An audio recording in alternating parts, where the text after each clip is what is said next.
Hey, it's Antrese, and welcome to another episode of the Savvy Painter Podcast. Last year, at about this time, the Savvy Painter Podcast hit a huge milestone. I remember vividly exactly where I was standing when it happened. I was in the middle of the parking garage at LAX. My husband and I had driven down from Mammoth to pick up my brother-in-law. He'd just arrived for a visit from Argentina. I very rarely pay attention to the statistics of the show, but that day I was obsessed. As my husband circled the parking lot, I was obsessively hitting the refresh button on my phone. After 3 long years, the podcast was at 999,997 downloads. My husband eased the car into a spot at the Tom Bradley terminal. I hit refresh again. 999,999 downloads. We got out of the car and headed towards the elevator. I hit refresh again, and that's when I saw it. 1 million downloads.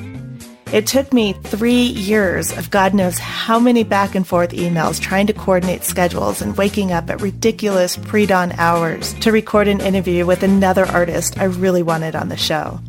There were countless late nights editing audio because I couldn't afford to hire an editor. Until finally, I just couldn't take it anymore, and I hired one. The editor that cost more than the rent at my first apartment after I graduated from college, but is so worth it because it meant I could finally actually sleep in on the weekends. It was a lot of hard work to get there, but I love doing it. I've gotten thousands of emails from artists all over the world. I've heard some amazing stories of what it means to know that we are not alone. There are other artists out there struggling with the exact same issues in the studio, and that even the best artists struggle with techniques, and sometimes they doubt themselves. But they're willing to share their stories, the good, the bad, and the ugly stories. So this past week, I checked the statistics again, and it's kind of unbelievable.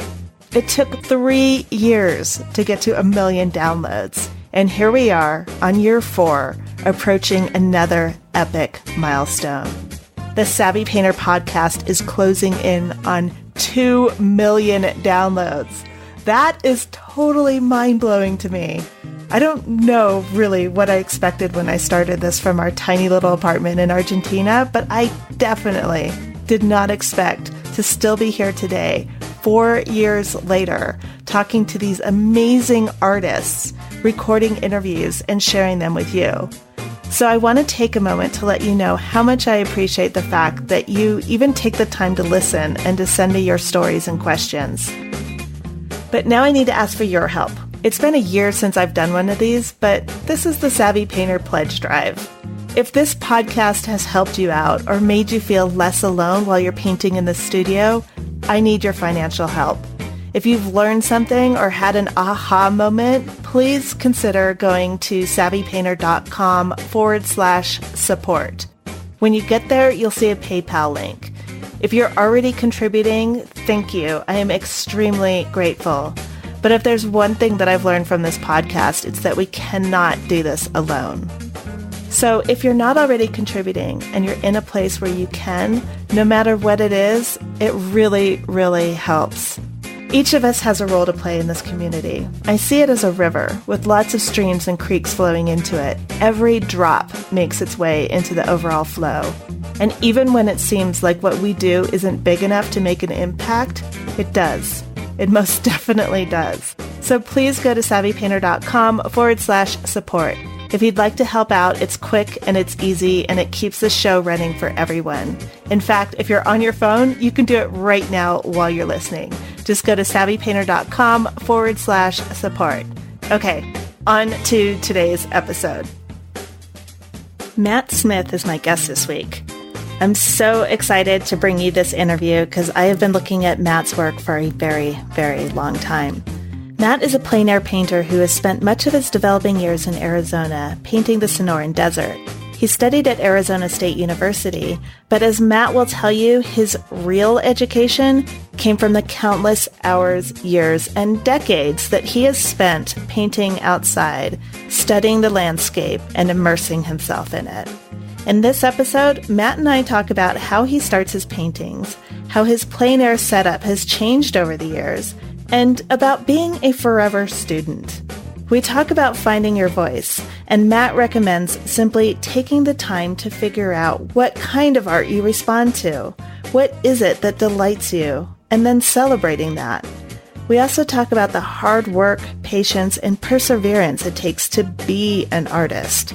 Not just to call yourself one, but to do the hard work of being an artist. So without further ado, here is Matt Smith. So Matt, thank you so much for being on the Savvy Painter podcast. I am very excited to talk to you. It's my pleasure. Thanks for having me. Can you tell me a little bit about some of the artists that inspired you when you were young, when you were kind of thinking about making art your vocation? Well, most of that happened in my early to mid-teen years. My mother was a painter as a hobby. She studied art history in college, and so she was the first inspiration. And my parents collected art on a kind of a small level, so there were always paintings around.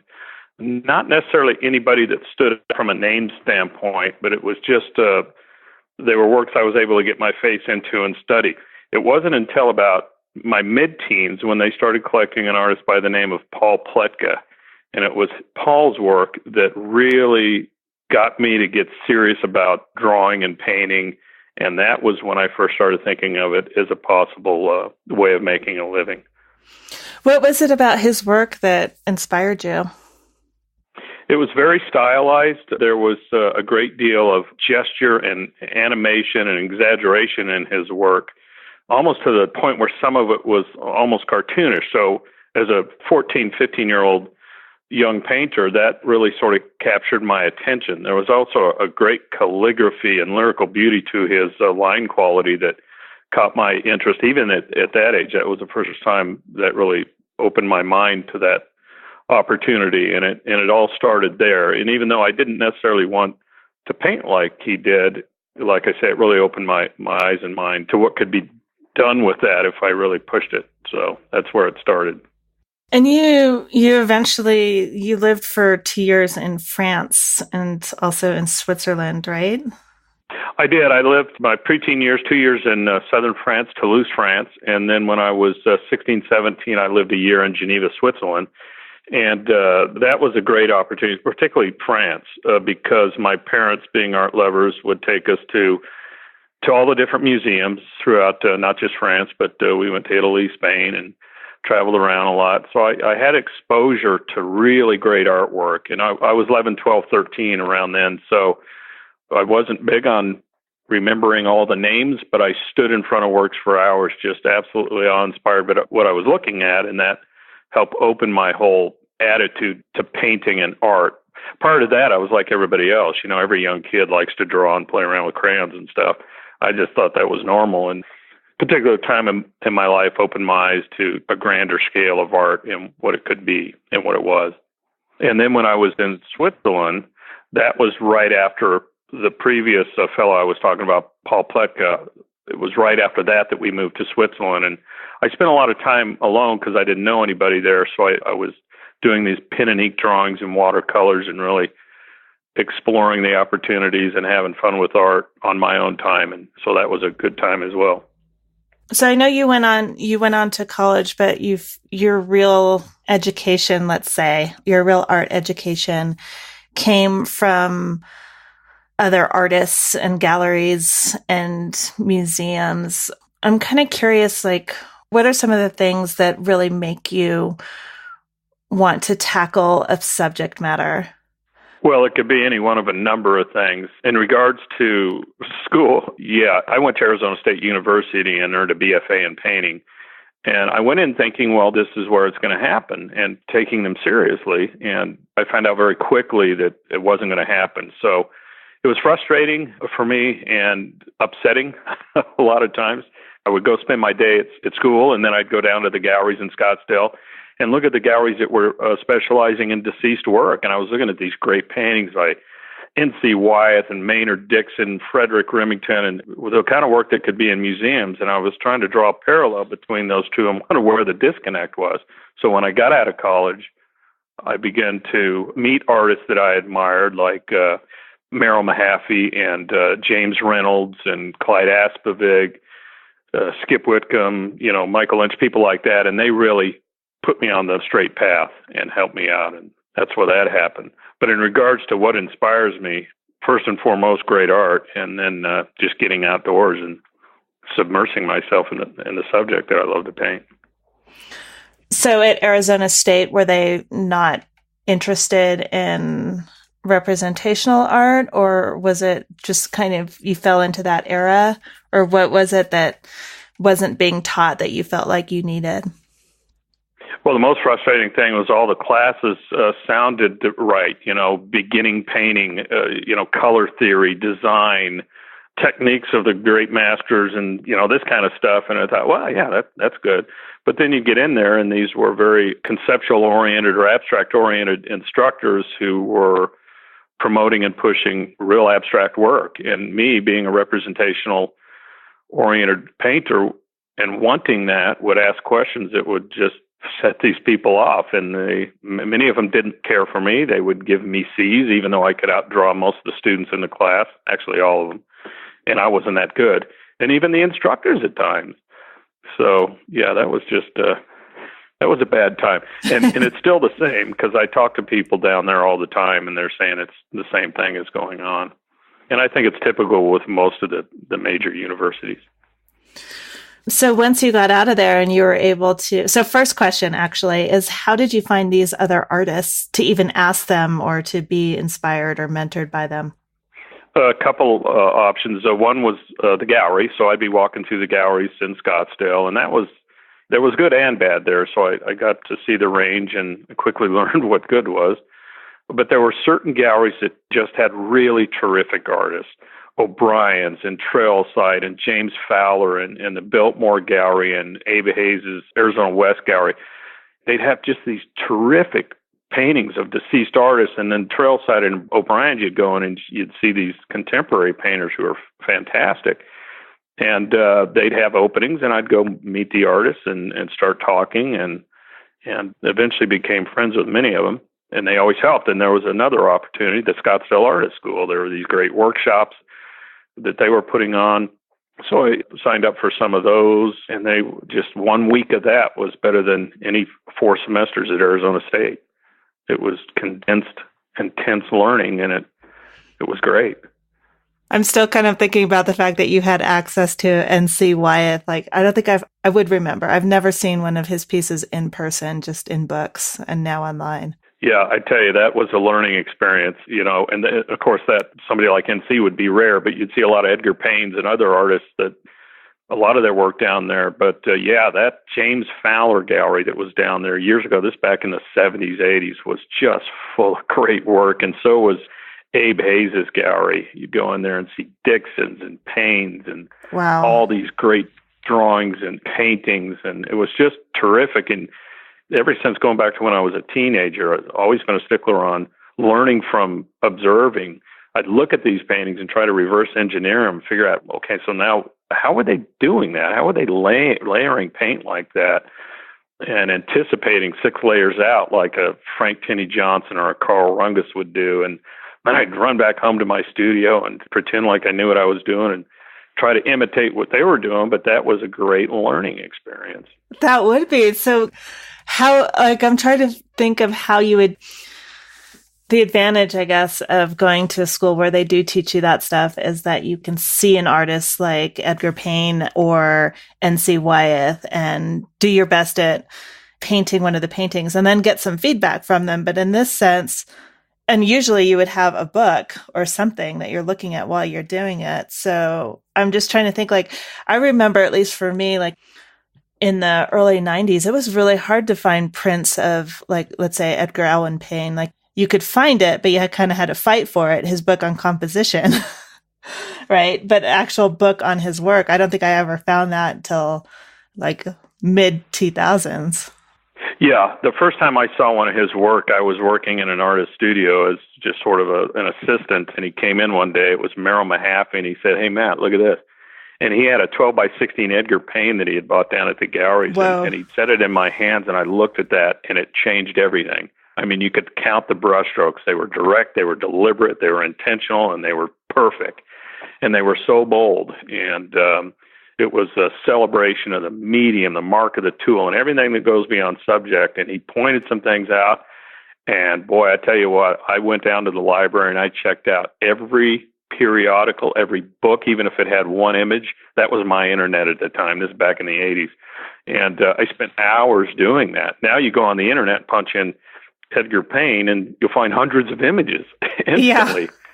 Yeah, we had to hunt it out and search for it a little bit more, but they were there, and they were a great learning experience. That's why I get a kick out of people who claim to be self-taught.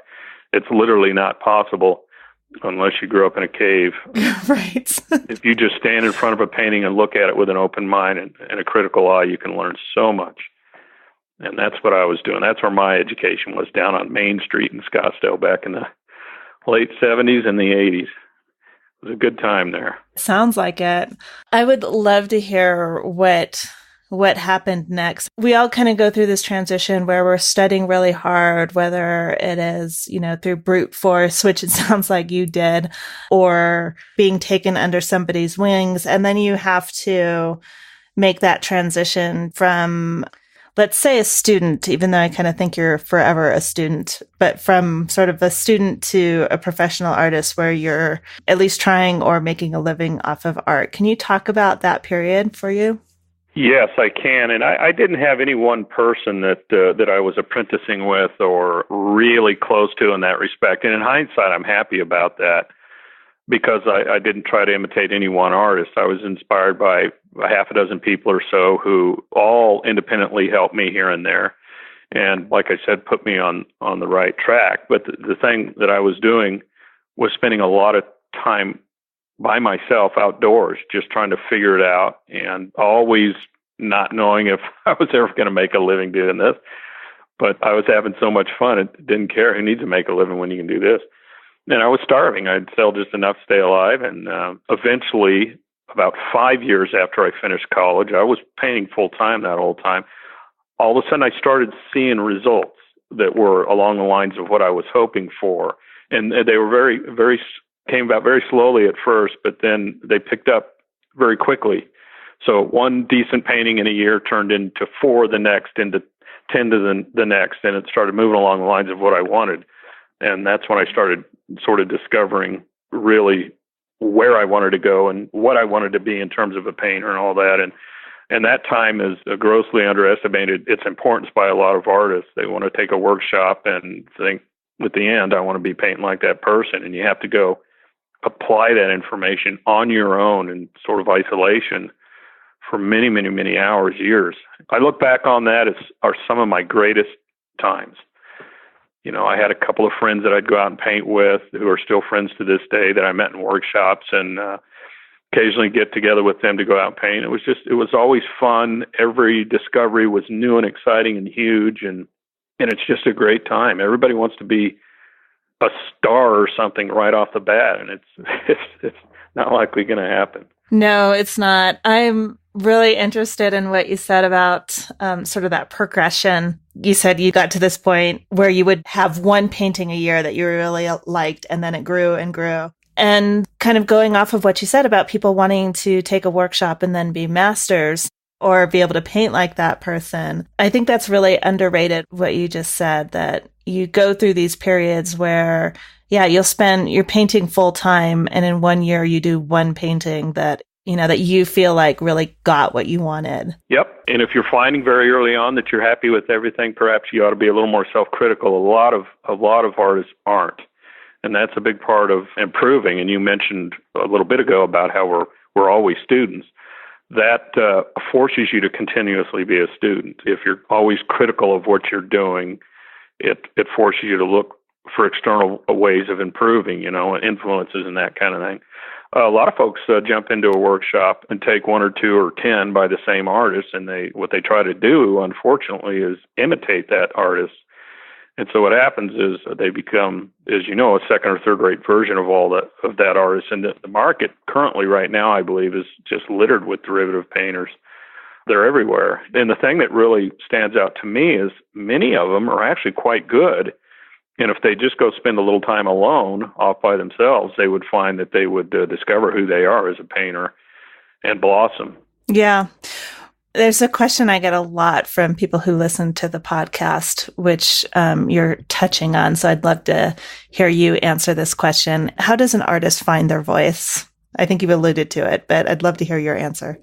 Well, in my particular case, it's funny because when I first started painting, I was living here in the Phoenix area. I would go down to the annual Cowboy Artists of America show, and I would look at these paintings. This is back when I was 18, 19 years old, and I'd look at them and think, wow, these are great. I want to paint cowboys, and I knew nothing about cowboys. And by sort of imitating those artists and ads out of magazines of cowboy things, Marlboro ads or something, I began to realize, something doesn't feel right here because I'm not a cowboy and I don't want to be a cowboy. And then I moved into portrait and figure. Now, keep in mind, during all this, I was outside all the time. On the weekends, I would go out in the desert and hike and, find a creek and fish and just explore. And it was right there in front of me the whole time. And as I began to develop and spend more time alone and look at great art, I started seeing these paintings by, like I said earlier, Carl Rungus and Edgar Payne and the likes. And I thought, wow, these are beautiful. So I started painting outside, and it just, once it grabbed a hold of me, it was a done deal.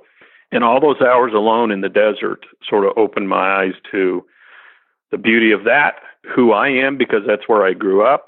At the time, I was trying to relocate up to Wyoming because I thought the landscape was prettier.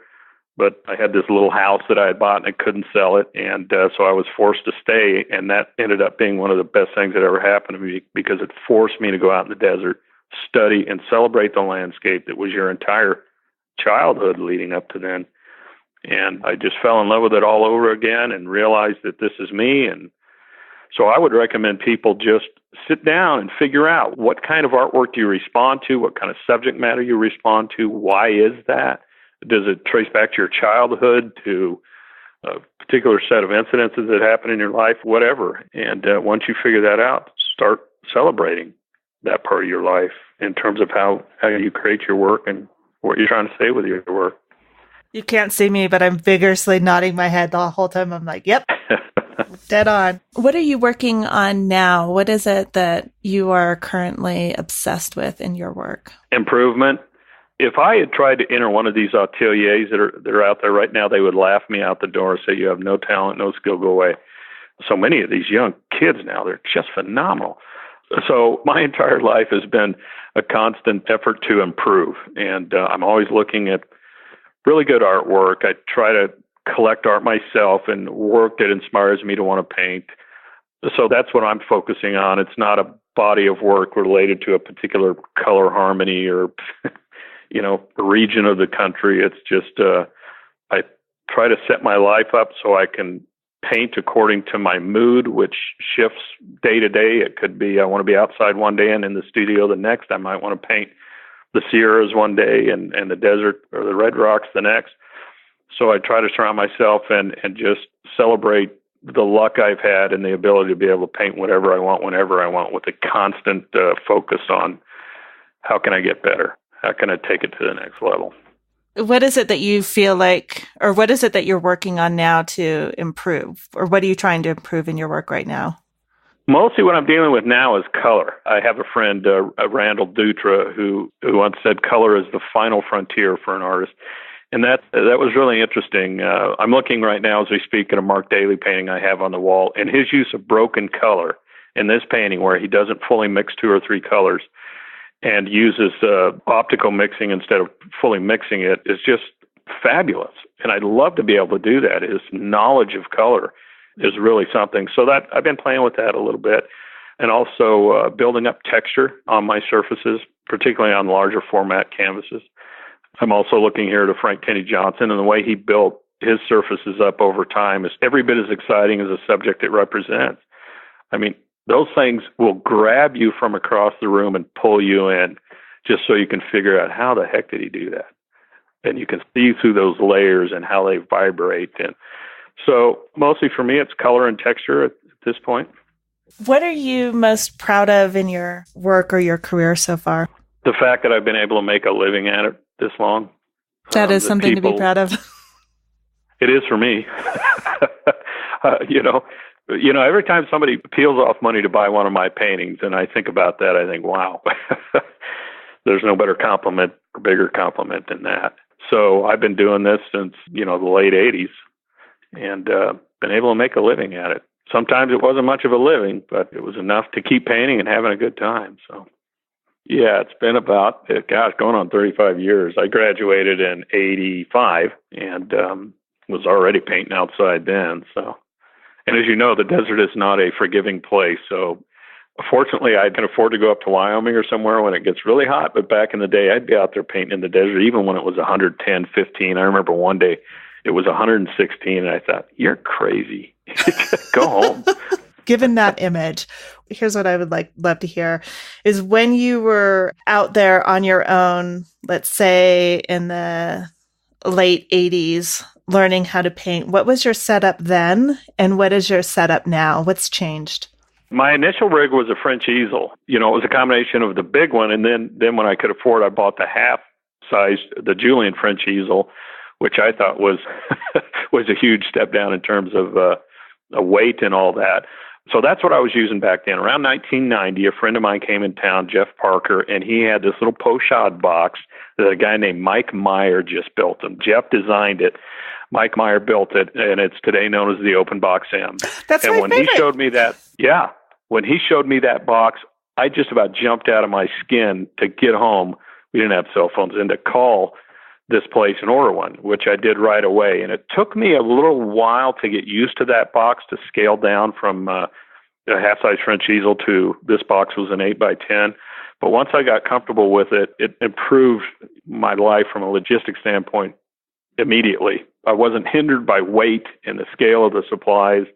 I could throw this little thing in a pack and jump over the rocks and go rock hopping up a wash and paint whatever I want. So to this day, I tend to paint on smaller boxes like that. Has your palette changed? I've added a few colors. My initial palette was basically a warm and cool of each of the primaries and a couple of earth colors that I used as modifiers. But I've, over the last 10 years or so, introduced several of the synthetics, the colors that will give me just a little more horsepower. It took me that long just to get comfortable with colors like that because they're so loud and overpowering. But now that I use some of them, like phthalo blue and a phthalo yellow green and dioxazine violets, that kind of thing, I use them very sparingly, but they're there if I need them. But I'm still on the warm and cool of each of the primaries and green and a couple of earth colors, yellow ochre and burnt sienna. Because this is just all artists, so we're all total nerds on this. So what greens do you use? Right now I'm using a Viridian hue, and the reason I use the hue is it has a little bit of phthalo in it, so it gives you a little extra punch, a little extra horsepower without being overpowering like a straight phthalo green would be. So I'd highly recommend your listeners give that a try. That's a Holbein color that I use. And I use a phthalo yellow green. It's a Grumbacher color, and the reason I'm willing to use a student grade color on that one is because it has the synthetic in it. If it were a straight cadmium, I wouldn't use a Grumbacher. And just for the record, back in the day, I used to use a sap green, which is a beautiful, warm, transparent green, but I was using it everywhere, and I found out that it was becoming a real problem, so I eliminated it from my palette, and that's when I introduced that phthalo yellow green. Now I have to mix it to get what I want, so I think about what I'm doing more clearly. Oh, that's interesting, because I feel like sap green to me is, when I put that on my palette, it's like putting phthalo on your palette, in the sense that you have to be so careful because it gets like once it gets into your brush or once it gets anywhere, it's like it multiplies. It's like bunnies, and it just keeps some colors take over. Right. But like I say, it's a beautiful warm green, and so that Viridian hue is my cool green, and then that sap green, or now it's that phthalo yellow green, is my warm green. So I can start thinking in terms of warm light, cool shadow, foreground, background, and sort of intellectualize my way through things, and that's been helpful for me. When you're out there hiking around, what is it that attracts you to a motif or something that you want to paint? It's generally contrast is what I'm looking for that will help me isolate the large, simple shapes out. But in all honesty, it may shift from painting to painting. And so I try to trace everything back to the fundamentals of drawing, value, design, and color. And so when I land on something that catches my interest out there, I identify it as an object, and then I ask myself, okay, in regards to those four fundamentals, which one does it relate to? Is it interesting drawing of an old dead ironwood tree with no leaves on it, or an arrangement of elements in a kind of an interesting way, which was more along the lines of design, or a warm and cool contrast in color that celebrates that, or just a strong value contrast? And then once I put it into one of those categories, I go from there. But generally what I'm doing is I'm just sort of squinting. I keep an open mind. I found that if I set out to go out and paint with a preconceived idea in mind, I wander around all day looking for the perfect version of that idea, which rarely exists. But if I keep an open mind, different things tend to grab my attention from day to day, and I have more variety in my work, or at least theoretically I would. So that's what I try to do. And once you get set up, what do you do? My process is, of course, you're going to figure out your format and where the horizon line is. When I teach workshops, I'm a stickler on that. Know where that horizon line is, because all your drawing is going to relate to that. And then my process is basically large to small, large masses, and then work your detail down from there. Dark to light, in other words, shadows to highlights. So I get my shadows in first and work up to the highlights. And thin to thick. I start thin and I start building up as I gain confidence with the overall harmony and look of the painting and the design and everything.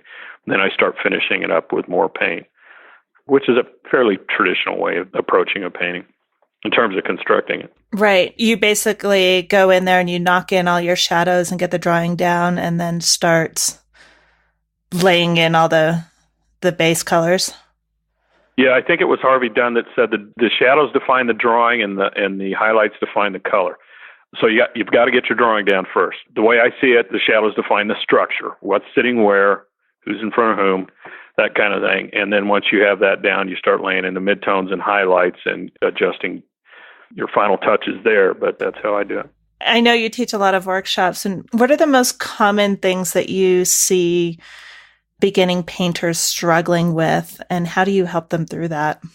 The most common problem I see is selection of motif. They choose to paint something that is extraordinarily complex or not a good idea to begin with.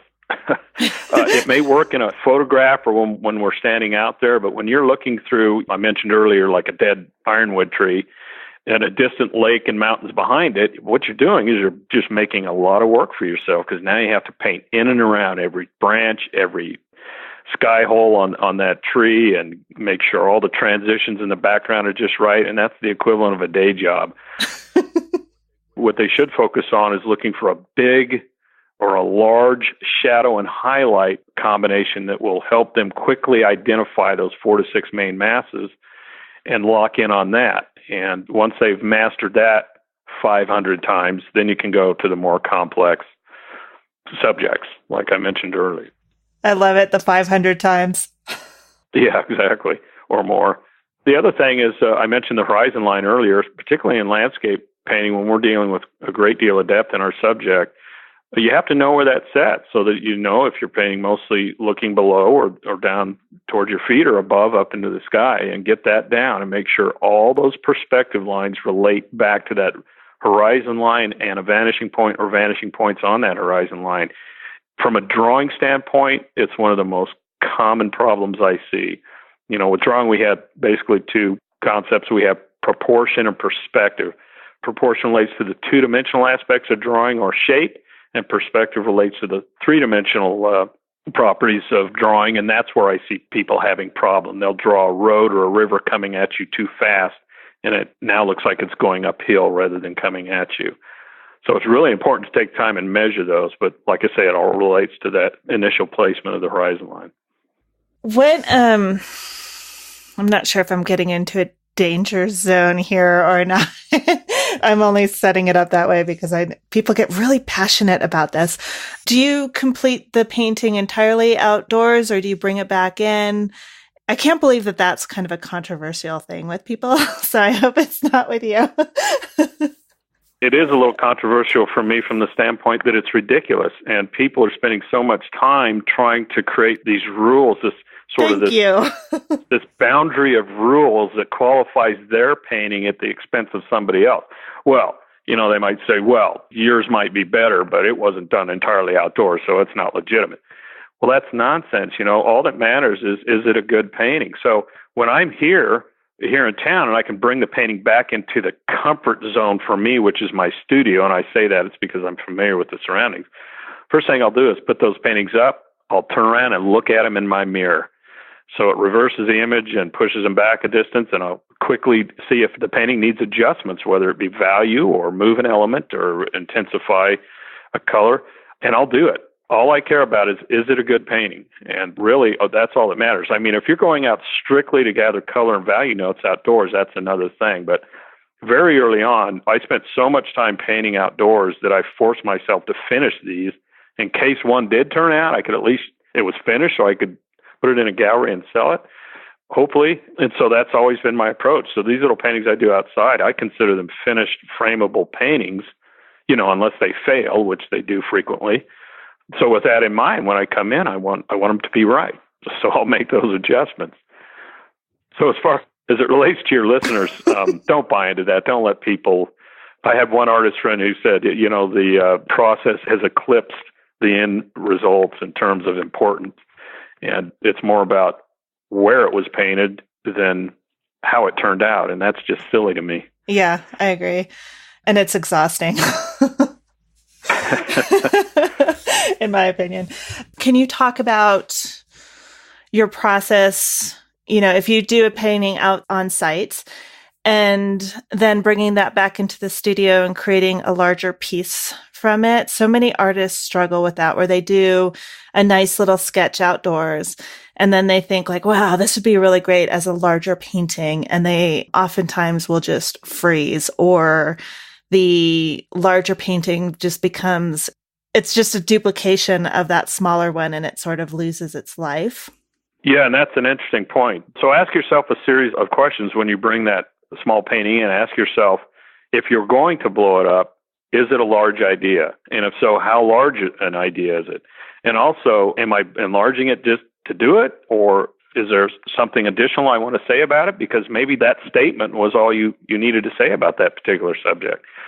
So I'll bring some of these in, and sometimes I want to enlarge them, and sometimes I think that's all I have to say about that and move on. But generally what I do, rather than do an exact enlargement of a painting that I feel has succeeded outdoors, is I use it as a springboard for a new idea indoors. In other words, I don't copy it exactly, but I will use certain elements that I like in that painting and maybe adjust it here or there. And then I personally have found that the new larger painting, that sort of spirited freshness is maintained through the process there. When I kind of laboriously measure and graft out these little ones to make them larger, it feels like I'm working with these rules and boundaries that are stifling. And I found that even if a angle is off, even slightly on these little ones, it completely changes the large one. And you spend weeks trying to figure out where it's off, and you can't. So the subject outdoor was a springboard for the initial plein air idea, and this plein air piece that I brought into my studio, and for me, generally backed up with a few photographs, is a springboard for the idea for the larger painting. And that keeps it exciting and fresh and interesting for me. Yeah, it sounds like you're able to maintain sort of a sense of curiosity about the subject matter. There's something more that you want to discover or say with that larger piece. Exactly. I tell my students all the time, don't be owned by your reference. You're the artist. You're calling the shots. You decide what's going to happen. Because they'll come into these workshops where I'm teaching indoors about the fundamentals, and they'll bring this photograph, and they feel like they have to just laboriously, like I said earlier, and slavishly copy just what they see. And I say, well, look at that right there. Look at that shadow there. What if it was a little farther over to the left? What do you think of that in terms of balance? And if you like that, then move it. You're the artist. You're the one calling the shots. Go ahead and do that. I go out in the field sometimes with my pals, and they'll walk up behind me and say, what are you looking at? And I point out and say, well, that tree over there and that cluster of rocks over there, and look at that shot of color right there. And so I pulled it all in, and they think I'm crazy. But hey, it's just a painting, so that's what I do. I love it. So you're actually out there to completely rearranging the landscape so that you can make what you want. If it calls for that, I'll do that. And that's where the artist is orchestrating all the elements in front of him, all the things, all the color and value, the principles, all that to make it a harmonious painting harmonious, well-orchestrated painting that works for them. If we all just copied exactly what was in front of us, that's good when you're learning and just starting because it forces you to see and study. But as you gain confidence, if every one of us did that, our paintings would look awfully similar. Yeah. What do you see? So just kind of shifting subjects a little bit. What do you see happening in the art world these days that you find exciting? And the follow-up question, just so you know, is going to be, what do you see that you really wish wasn't happening? Well, I see a resurgence in classical traditional work. I mentioned earlier that some of these young painters studying in these ateliers and coming out of these schools are just absolutely terrific. And it's exciting to see because it didn't exist on that level when I was in school. And they, like always, artists sort of feed off one another. They've been doing that. And so it's been a plus for the entire art world as far as I'm concerned, because I think traditional work is infinitely more interesting than something that's wildly abstract without any common point of reference. So I see excitement with that. In regard to where it's going and what's happening, I don't know. There are some significant changes in the art market right now. In terms of the art world, I like what's happening, like I said. But the market, things are shifting more to the internet. Brick and mortar galleries seem to be falling left and right. You have auctions popping up, which tend to favor the deal. Or, if you're wealthy, that exceptional piece that you can't find somewhere. So they bid it into the stratosphere. So I don't know where it's going or what's going to happen. I talked to a lot of my artist friends about that, and there seems to be a common, I don't know, attitude about it. One of my better galleries, Trailside Gallery in Scottsdale, is closing at the end of this month. Oh, wow. And that was one of the high points of my professional life when I started with them in 93, simply because I went to that gallery for so many years looking at the great work in there. And so when I started with them, they just took off from me and really helped me and promoted my work and did a great job. So it's sad to see them go. They'll still be alive and well up in Jackson Hole, Wyoming, just not in Scottsdale, but that seems to be the way of things. That is pretty scary. Well, I think, there's, on the one hand, we can look at it like the cause of that, I think, is just the accessibility on the internet, I'm guessing. Yeah, I hear what you're saying, but my take is it's a variety of things. I think the younger generation doesn't seem to be as excited about static two-dimensional work. You're looking at people who have grown up gathering all their information from, a monitor, the internet, moving imagery. So looking at a still painting isn't always that exciting. Some of the older collectors aren't buying as much. These auctions are popping up and reselling work. I don't know. That's on the business end of things. I certainly don't let it stifle my passion for painting and making pictures and art. And that's just on the sales end of it. I'll deal with that after I make my pictures. Yeah. So if you could own a piece of a painting by any living artist, what painting would it be or whose? That's a tough question. Yes, it is.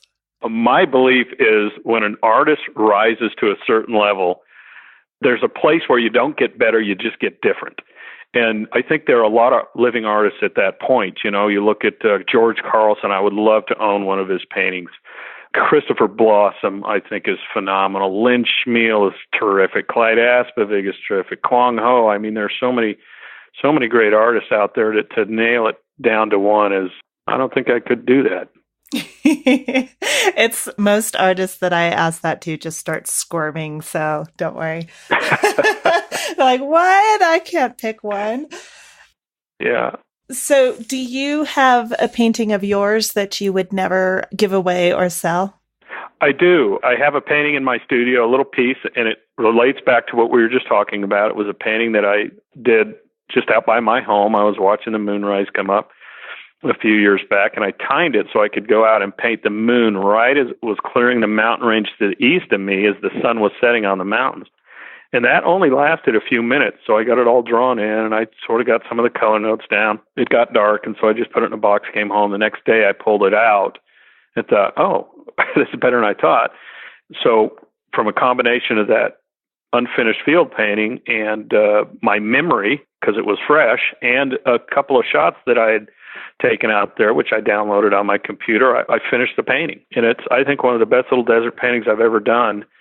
So anybody that tells me that it's not legitimate because it wasn't done entirely outdoors doesn't matter, because they're not going to get it. We'll leave the end of that sentence to everybody's imagination. I love it.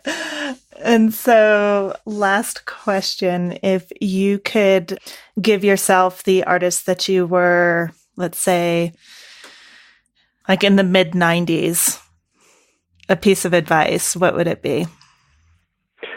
To slow down, pay attention, and don't be in such a hurry. And I thought a lot about that. I thought if the Matt Smith of right now could advise the 25-year-old Matt Smith, I could have given myself some information that would have really helped me focus a little more, and that would be it. When we first starting out and we're trying to eke out a living at this, we tend to be in a hurry, trying to get into the better shows or the better galleries when we're just not ready. That's what I would advise myself of. And I tell you, in regards to your listeners, I would recommend, if there's any ways, particularly the young listeners, if you're going to make a living at art, as quickly as possible, try to create an atmosphere where you're financially stable, so the market doesn't own you. And that doesn't mean rich or anything along those lines. Just don't overcommit financially so that you can do what you want to do, because you're going to get the best paintings you can get if you do that. And I see a lot of artists who have just gotten themselves into a real bind that way. And they're stressed out constantly. Yeah. The debt thing, I think, is what kind of kills people or puts them into that stress state. If you're just living and don't have everything you want, I think most people can handle that, Like, I think people can be patient with that. But schools and credit cards, man. Yeah, it's. I think it's disturbing what I'm seeing, and some of the young people I talk to coming out of school owing, $50, $100, $200,000 in school debt. That is something that they'll be lucky to ever recover from. And in regards to all the things and possessions, they're all nice and everything. But you know how many doctors and lawyers come and take my workshops? They've earned a great living, and now they want to do what they always wanted to do.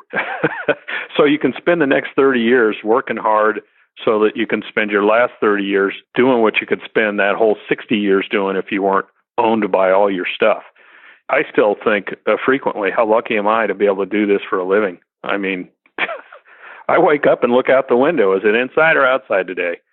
And I'm in a position now where if I want to go up, 5 hours north of here to the Vermilion Cliffs and stay a few days up there, that I can do that. And it just has really allowed me to follow my spirit and my attitude in terms of that particular day. And I just feel that I get better work that way. It's a beautiful thing. It's a lucky thing, but I've worked hard for it, and I had a lot of friends who didn't, who were trying to be artists. They weren't focused or doing the work. And I think it was more a passion thing. They wanted to do it, but they didn't really want to do the work to do it. Mm-hmm. So, the passion has to be there. Mike Lynch commented on a gal that was in one of the workshops I took from him years ago. He said she was, this boisterous gal strutting around bragging, and he said she likes being an artist more than she likes painting. And I thought that was so insightful. And I've met a lot of people who are like that. It takes a lot of work, but for those of us who really love it, it's not work. It's always exciting and fun. Well, there are downtimes there when you do your fifth crappy painting in a row. That gets you, but it's so much fun. And I consider it a real job, and I'm glad I didn't do it.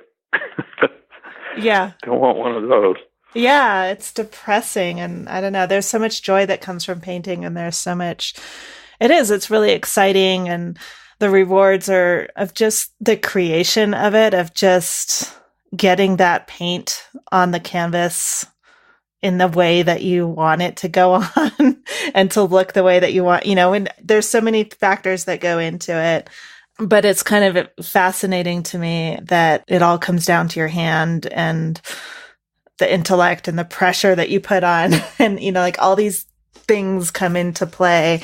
And when it turns out right, you're just like, that's the best gift in the world. And then the rest is just gravy. It certainly is. That's why, you go to a museum and look at a John Singer Sargent and it looks so perfect and so easy that you think, well, I'm going to go home. I can do that. But it was in doing that I realized, wait a minute, that one stroke he laid down for the arm on that figure right there had 100 decisions in it, points of a start and rest. Am I painting with the form, against the form? I mean, how wide, how thick, the pressure of the brush. I mean, all this stuff. So then when the average person who's just starting out tries that, they very quickly realize that this is not an easy thing to do. But that's part of the fun. I kind of hate saying it, but the failures make the successes so much more exciting. And it's part of the process. And that's another thing I tell my students is don't get on yourself and beat yourself up because it didn't work out. Fling it aside and go to the next one. Just don't do what you just did again. And you'll learn more from those failures than you will the successes. When you were talking earlier about, you said that there was that certain time when you were just going out with your friends and that was one of your favorite periods of your life. I think that those times when nobody's paying attention and you can just go out and have fun and it doesn't matter if painting turns out well or not.